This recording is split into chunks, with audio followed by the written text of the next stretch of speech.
Normally I wing introductions, but I have the honor of introducing Dr. Ken Washington.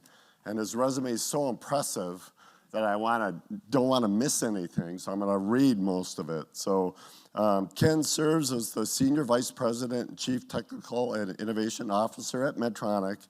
In this role, he's responsible for accelerating Medtronic's innovation through product development and technology strategies. Ken joined Medtronic in 2023 and brought with him a deep expertise in leading technology development and execution across industries, which includes robotics, consumer products, automotive, and space. Ken inspires teams and pushes them even further in their abilities to invent, innovate, and create positive market disruptions. He partners closely with teams and leaders around Medtronic to ensure that their products and therapies continue to advance Medtronic's mission to better serve patients and customers. Prior to joining Medtronic, Ken was Vice President and General Manager of Consumer Robotics at Amazon. Prior to that, he was Chief Technical Officer at Ford Motor Companies. He's a Ford guy all the way through. He's got one of those fancy electric trucks we heard. And at Ford, he oversaw development of company's technology strategies, including next-generation vehicle architectures, controls, and automated systems. He also spent 7 years at Lockheed Martin in various leadership roles, including Chief Technical Officer, Chief Privacy Officer, and Vice President for Advanced Technologies. Ken is internationally recognized as the thought leader on technologies and innovation. He earned his bachelor's degree, master's of science, and PhD in nuclear engineering from Texas A&M. He was inducted into the National Academy of Engineering in 2020 and was inducted into the Black Engineering Hall of Fame in 2023. I was fortunate to meet him several months ago, and him accepting this plenary speaker just shows that he's going to be a big partner and a leader of innovation and a thought leader for the medical device ecosystem in Minnesota.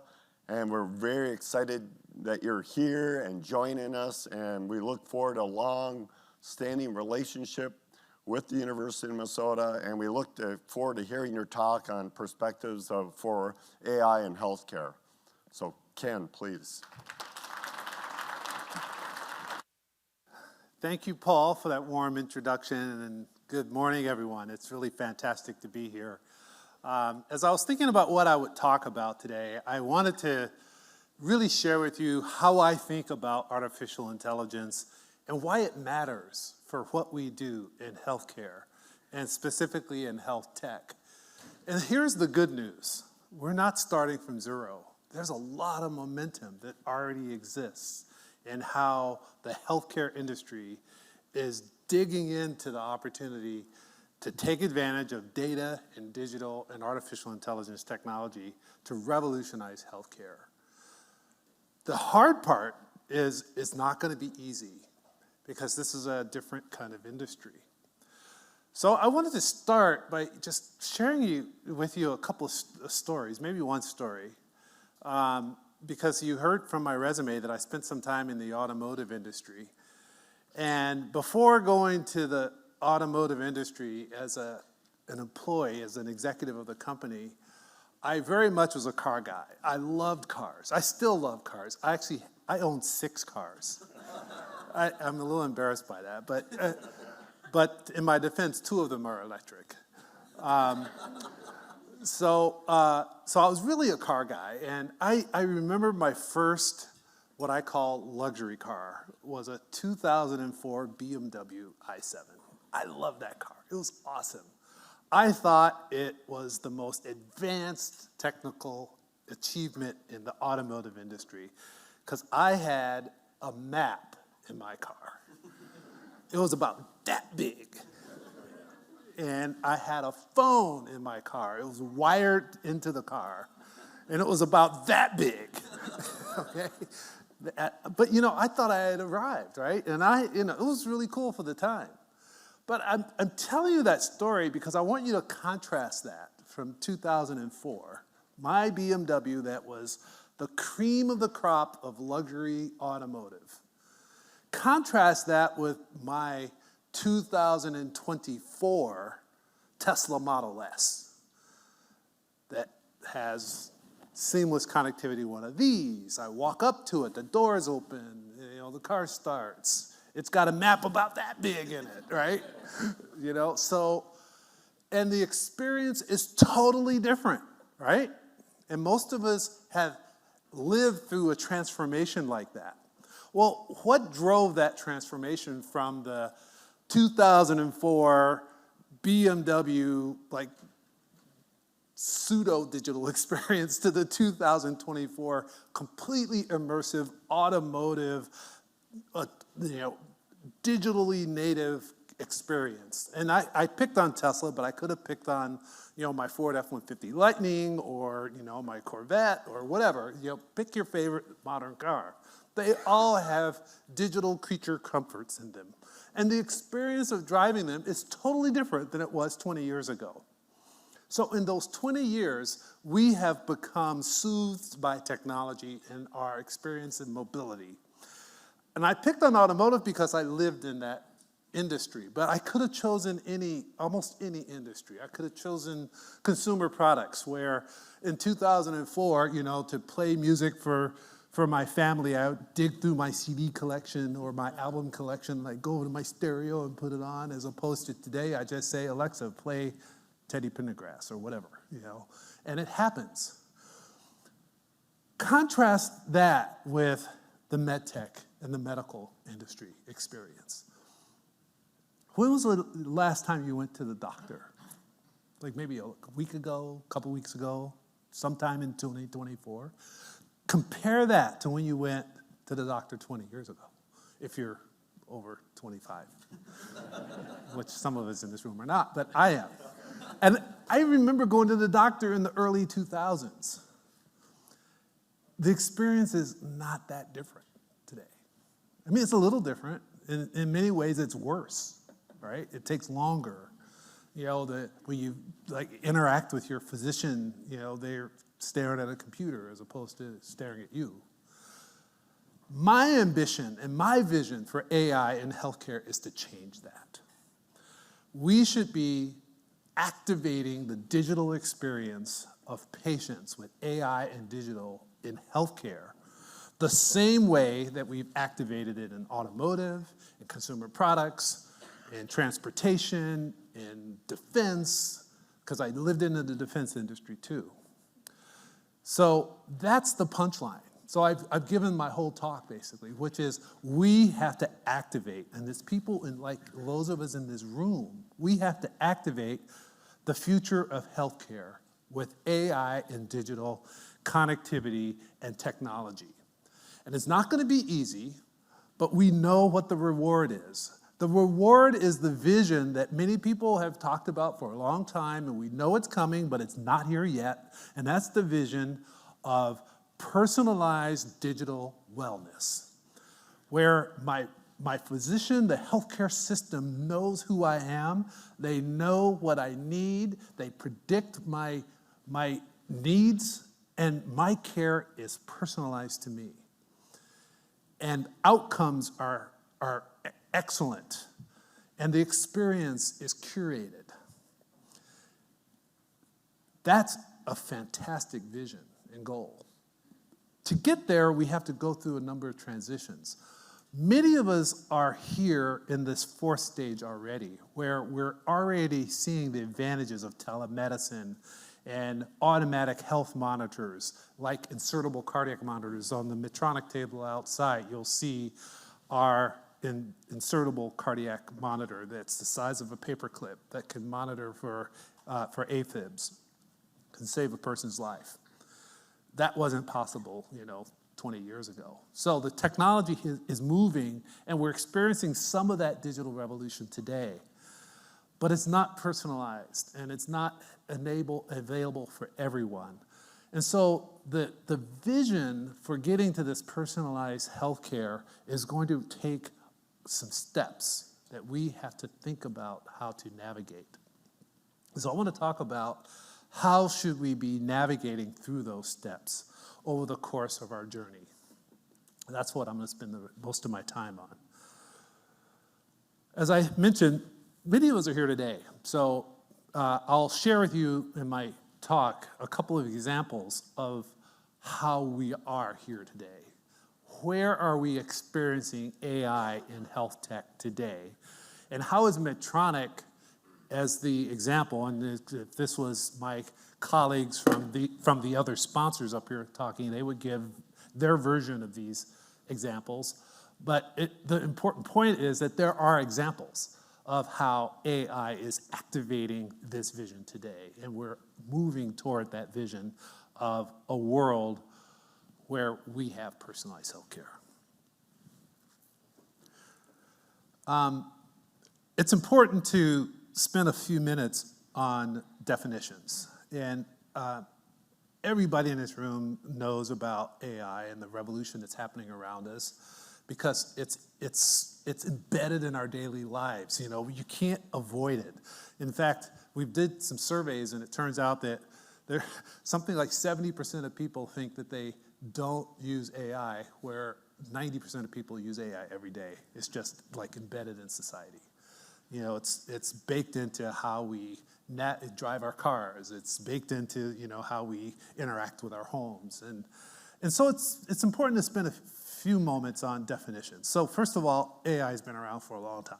It's been around for more than 50 years. So the term was coined in the mid-50s. But it didn't really matter very much until recently, when in 2012, roughly, a phenomenon happened where, for the first time, a computer was able to show that an image and tell the person that the image was an object that it really was. It was a cat. And it was the AlexNet neural network architecture that did that. And it was a breakthrough. And it taught computer science professionals that these neural networks could actually be as good or better than humans. And we began to feed these networks with more and more data and more capabilities. And that burst onto the scene, this machine learning revolution. So the second layer of AI. All of it was made possible because of the groundwork that was done in data analytics.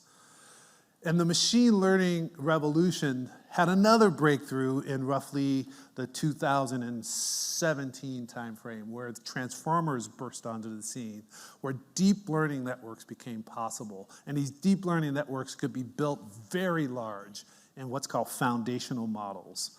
And these now are creating capabilities like ChatGPT that have led to the generative AI revolution. AI in healthcare will exploit all of these different layers of AI, not just the center where most of the hype lives. And that's important to reflect on, because you'll hear a lot of talk about ChatGPT or generative AI, but don't let that distract you from the value that will come from teaching algorithms with the data that's available in the system to aid humans, aid our physicians in making decisions. And these are deep learning algorithms that have been trained with massive amounts of data. And that's important to take away from this.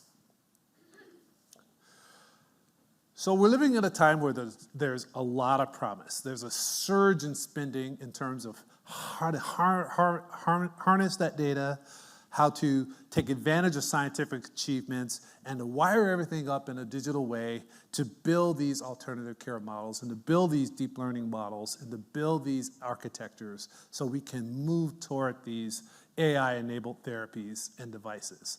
And in the process, we know that there's also still a lot of peril and opportunity. And so this is the framework that I think about in terms of how to change the outcome of healthcare, to be moving in that direction of this personalized healthcare ambition. We have to face head-on these opportunities of widening health disparities. What that means to me is that as we gather data to train our networks, we have to make sure our data is diverse. We have to make sure we're gathering data from lots of different places, and we have to be mindful of the disparities that exist in the world. We know that, at least I believe, that some of the challenges around shortages and burnout will be addressed by aiding physicians to do more with less and to make better use of their time.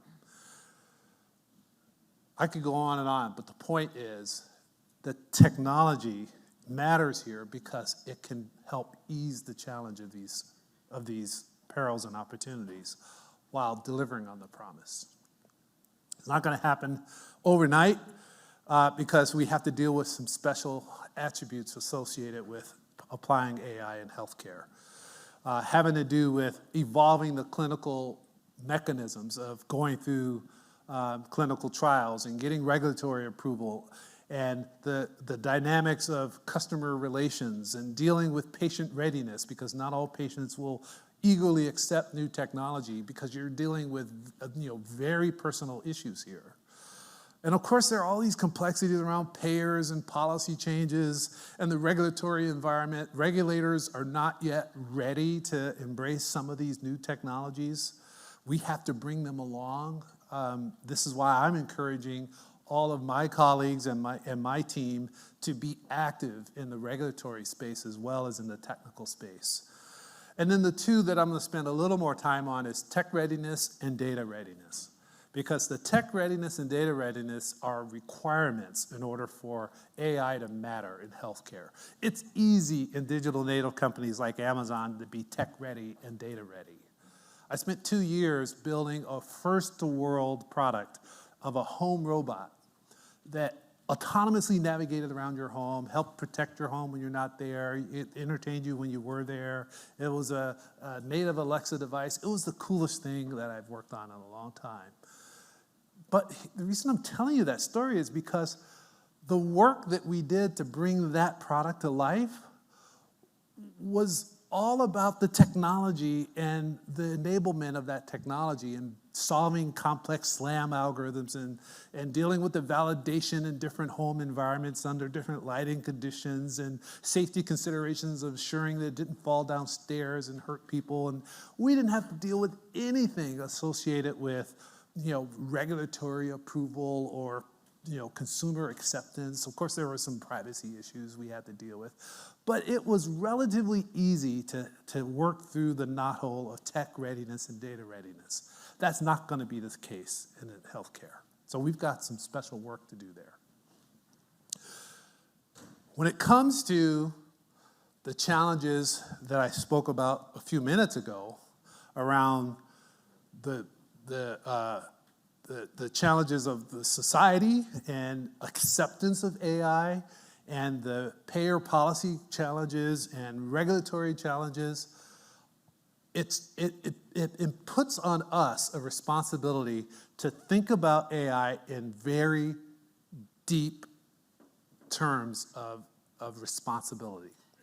This is why it was so important that before we did anything really complex and detailed when it comes to AI and healthcare, that we took a step back and spent a little time thinking through what are the guardrails and the principles we're going to apply to adopting AI in health tech.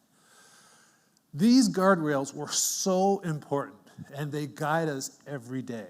And I wanted to share them with you because when you walk away from this keynote and the activities that you engage in this week at this conference, I hope you walk away from this with fire in your belly about digging into tech and AI and digital and new technologies to change the future. But you should do that through the lens of responsible use and some guiding principles. And so if you don't have something like an AI compass within your sphere of work, I would encourage you to engage in a dialogue to create something that creates some guardrails around how you're going to use AI. And in our case, it came down to these 7 principles around beneficial use. Everything that has to do with AI, there's got to be some beneficial use. Safety and effectiveness, fairness and non-discrimination because of the challenges I spoke about, quality and accountability, human control and oversight. This is one of my favorite principles because there's this, let me back up and tell the story of like when I was at Ford, and I remember when all the hype happened around autonomous vehicles. Google had invested billions in building their autonomous vehicle revolution.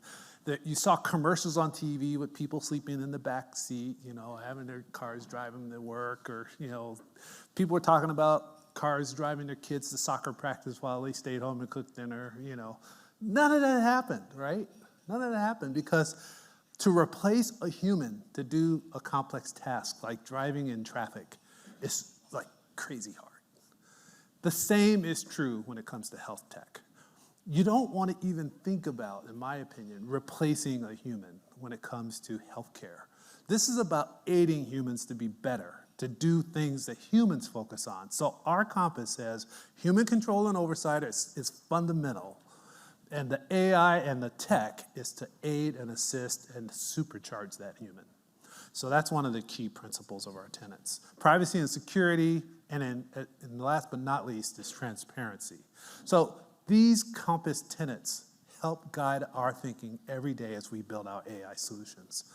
When it comes to medtech specifically and how we think about AI, we've parsed it into 2 primary categories. The first is around health tech in the products that we build. And that's sort of natural, right? Like the products we build that we bring to market need to have more intelligence so that you can aid the physicians to be better physicians, to do what they do better. And I'm going to give you a couple examples of how we're doing that. But we also are thinking about AI in the day-to-day aspects of how we do our work in terms of automation and productivity effectiveness of our employees and our workforce. And that parsing of those 2 ways of AI being brought into health tech applies to everyone in the health chain, value chain, healthcare value chain, including, say, hospitals and clinical settings, where the products and the services they use will be enabled by AI in the future, but how they do their work will be enabled by AI as well, so that they will spend less time with their face in the computer and more time with their face in front of the patient. And so I'm passionate about having both of these pillars unlocked by automation, clinical innovation, and then ultimately leading to disrupting the industry with AI. I promised I'd spend a little time on tech readiness, and this is why, because as I mentioned, when it comes to other domains like consumer products or even automotive, tech readiness is a lot easier. Because a lot that needs to be done can be done in the cloud, where you've got basically unlimited bandwidth, you've got unlimited compute capacity, and you don't have to worry too much about latency or connectivity issues, but we do. So that's not the world we live in. So cloud and prem is at the foundation of AI, but we can't stop there because most of our therapies are delivered at the edge. And so when you go to the edge, you have to go there because you don't have latency. You've got reduced latency, and you can deploy solutions like in the facility. But where we really need to go is embedded, because products that we build, many of them are embedded in either a device or in a device that gets embedded in the body as an implantable.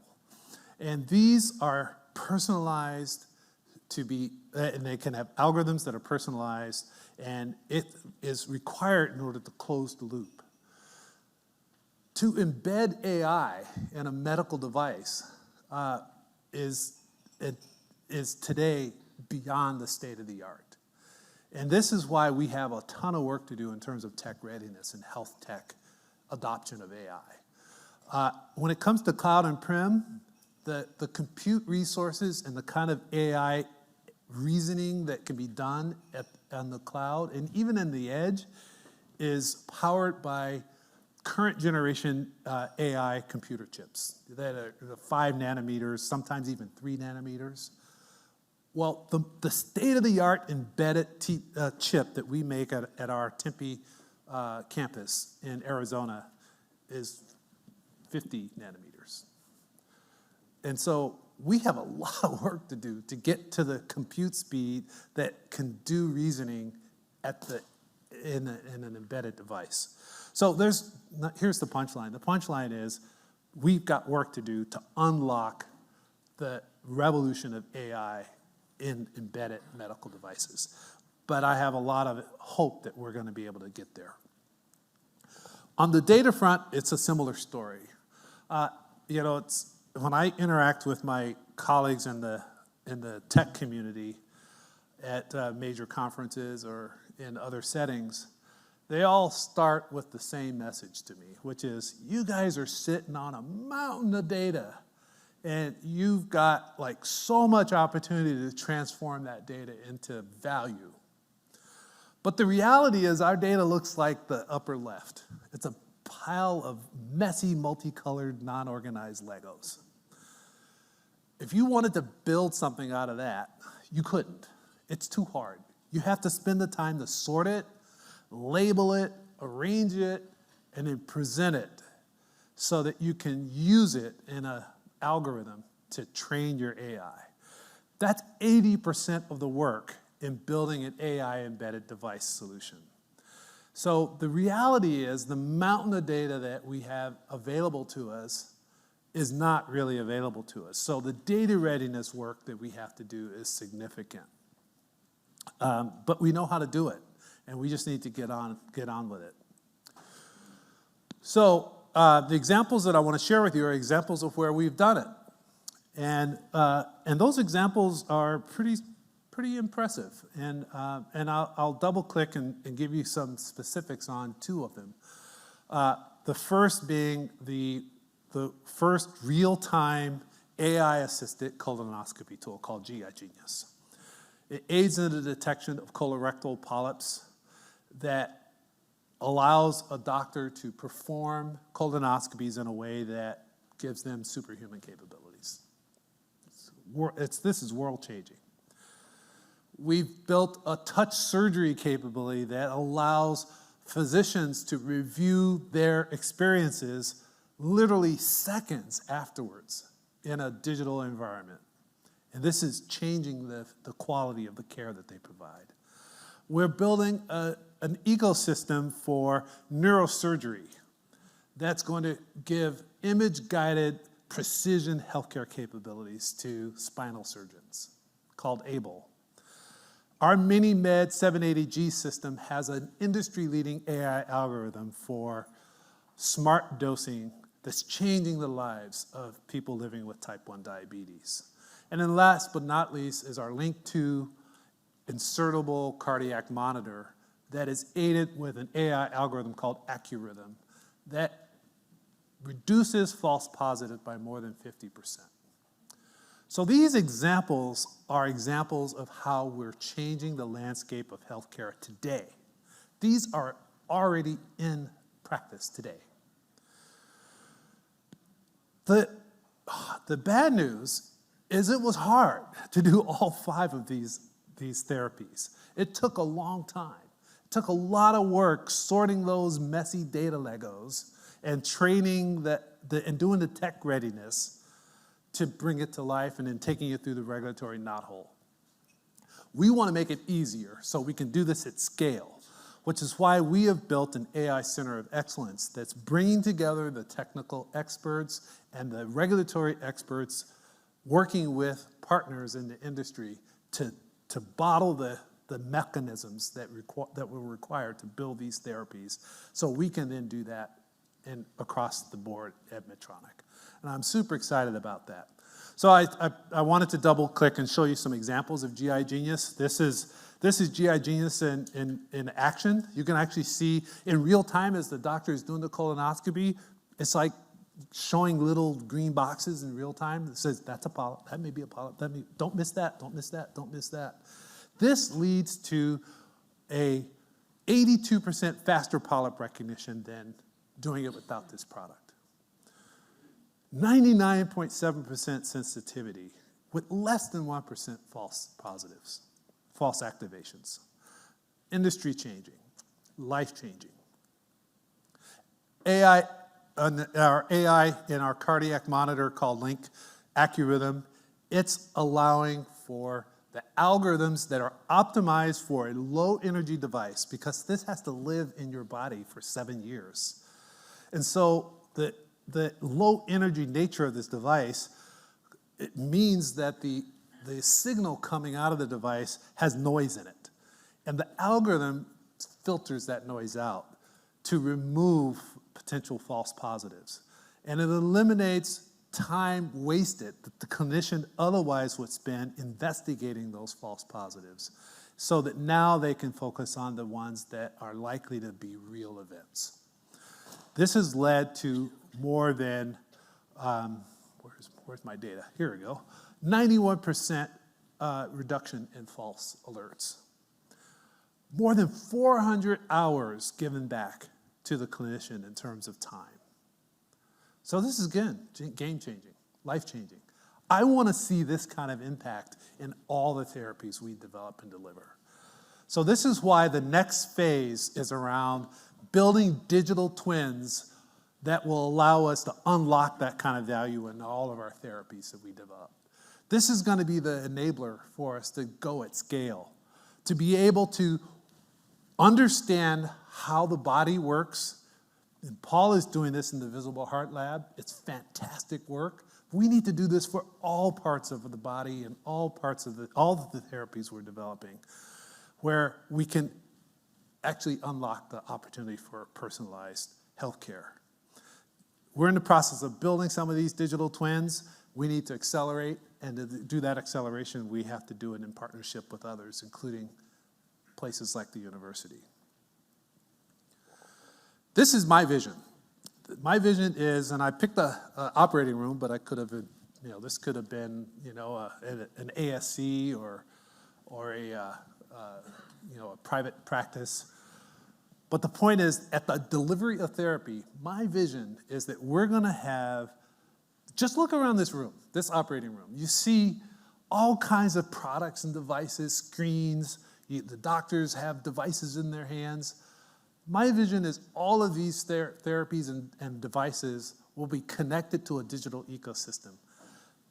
I envision this to be the Tesla equivalent of my 2004 BMW, right? So they're operating today like a BMW, 2004.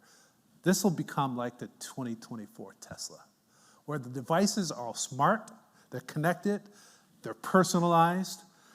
The doctors in this scene will come into the operating room knowing exactly the kind of therapy they need to deliver.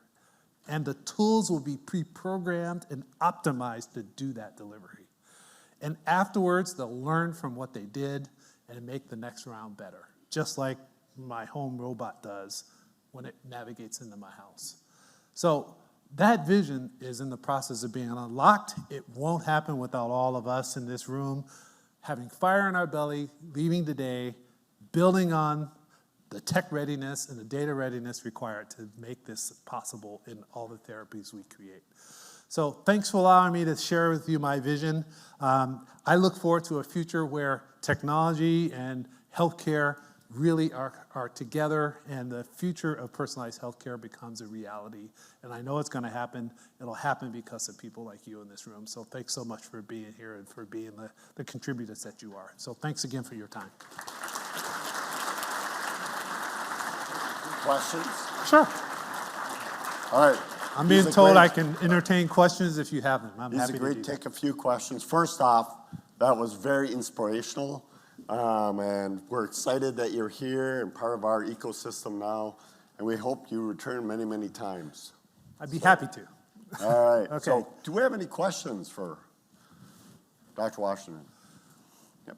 Art, get a mic over here, please. Thanks, Amanda. Oh, yeah, you know me well. Thanks so much, Ken.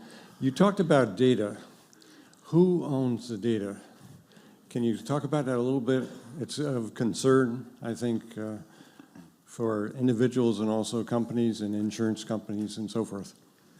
Yeah, it's both a hard and an easy question. The easy part is that it's very clear who owns the data. The patient owns the data. And the hard part of the question is who has access and the rights to leverage and use and see the data. And we talked about this a little bit over breakfast, where we're at a moment in time where we're going through the revolution of, we're in the middle of the revolution of healthcare with AI and data. And while you're in the middle of it, you have to go overboard in terms of building trust and buy-in. To build trust and create transparency and willingness for patients to accept new therapies and new solutions, and doctors to accept new solutions, you have to go overboard in terms of security, transparency, de-identifying data. And so the work that we do in terms of data readiness needs to be done to ensure that we are nurturing the principle that it's the patient's data, and we are being given the gift of having access to that data. Here's the trade. In trade for having access to the data, we promise to give you supersized value. So go overboard on the transparency of having access to the data so you now get a better outcome. And Link 2 is a great example of that, where we've had access to the data to train the Link 2 algorithms, the AccuRhythm algorithm. In exchange for that, we're giving patients time back because they don't have to run to the doctor to get an analysis about all these false positives.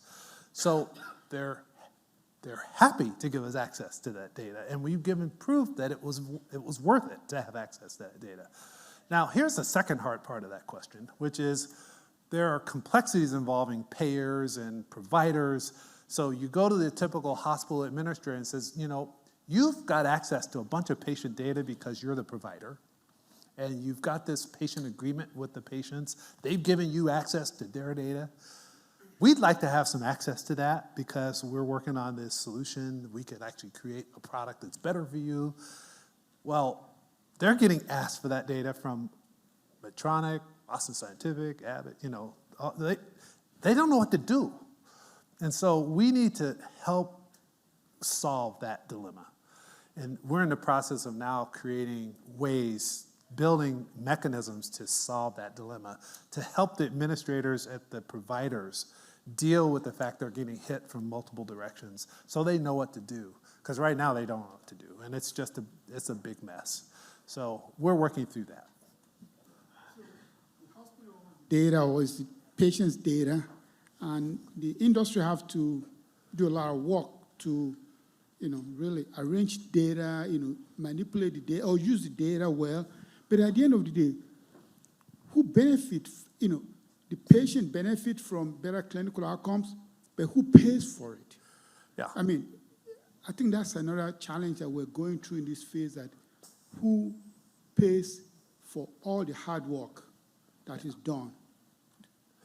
Yeah, so that's part of the mechanism we're working through, is figuring out who pays for what. And in our case, we're willing to pay for data when it leads to a better therapy. We paid for data to build AccuRhythm, and we're in the process of paying for data for many of the other therapies that we're building because it's worth it, because it'll lead to a better solution for the products we build. But in some cases, we won't have the ability to pay for the data. And so we need to reach an agreement with the data provider to give us access to that data so we share in the value stream.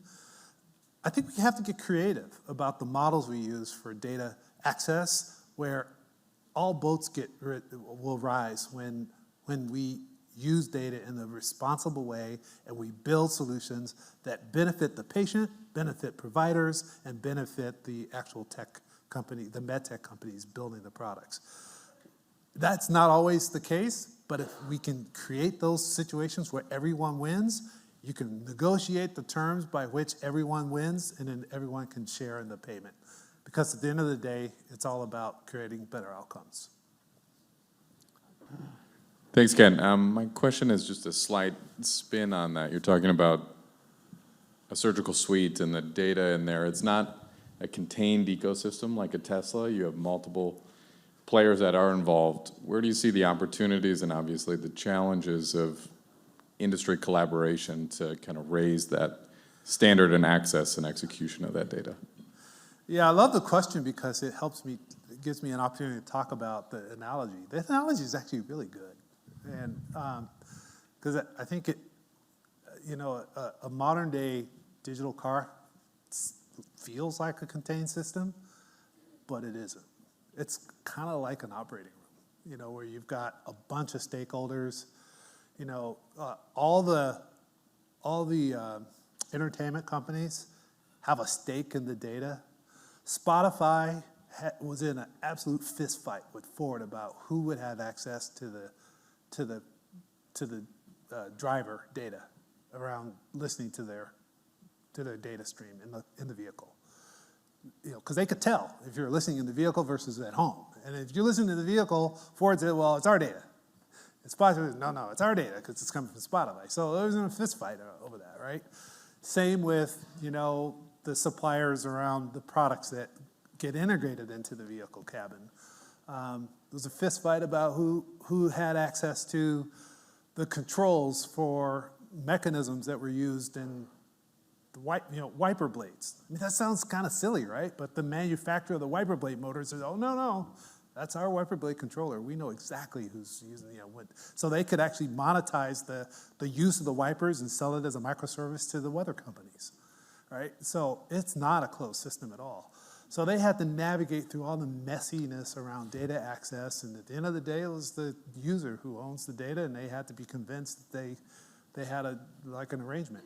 I think the same thing is going to happen in healthcare, where everybody wants a stake, and you have to just see that the data value will be there for everybody if we can just get the terms agreed to, and if we can agree to the principles of how we're going to use the data, how it's going to translate to value not just for the patient, but value for the provider and value for the company that builds the product, and that's how we have to think about it. So. I think we can learn from other industries that have dealt with this messiness. Two more questions up here. Hi, so you talked about curated experiences, curated experiences. The GI Genius seems like a uniform task that all GI docs are doing.